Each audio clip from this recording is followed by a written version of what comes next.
So recently, there's been a great deal of turbulence in Venezuela, to say the least. The President Maduro has been captured, and for at least the short term, it looks like the country is going to be under a great deal more USA influence, and we'll wait to see what the path is for Venezuela going forward. But what does that mean for Japan? And you might very well ask, well, what on earth could it possibly have to do with Japan? The two countries are very far away. Venezuela's in South America, Japan's in Southeast Asia. Well, I think there are two main things to think about, in my opinion, that suggest this could have consequences for Japan.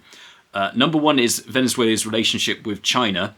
Now, Venezuela is very much exports a lot of oil to China. An overwhelming amount of their oil was exported there, partially due to sanctions.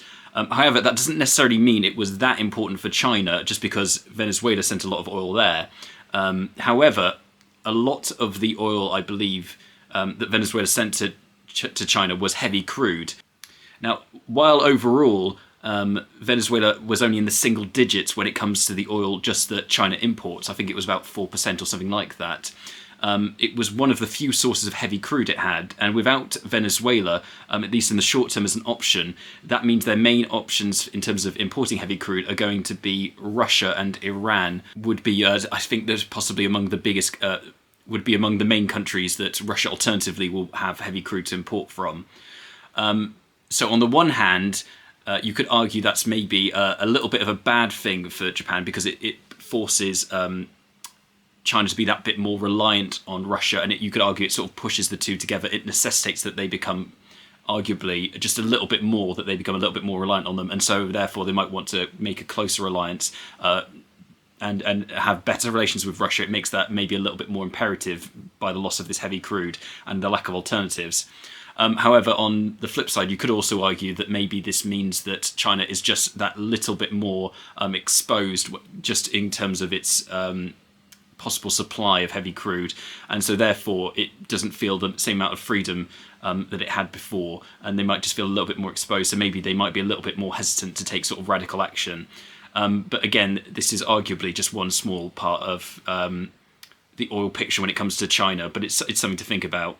Another aspect is you could argue that this recent action sort of goes along with Ukraine. Ukraine was very much a dramatic event. Ukraine gave up its nuclear weapons for all sorts of security guarantees. And in return for that, it gave up, as I say, its nuclear weapons, which you could argue are sort of a more tangible defence. And you could argue maybe those guarantees have not amounted to much because Russia still invaded Ukraine and that invasion is still going on. And it sort of maybe undermined sort of the post-World War II idea that maybe national sovereignty as opposed to sort of joining with other nations and moving away from the old sort of alliance network against other alliances and moving instead to sort of an international law, international rules-based order, sort of a broader global cooperation. And sort of moving away, as I say, from the old ways of, realpolitik, acting on strength and might because you can and for your own national interest, and building up, alliance blocks and acting where you can and exercising power.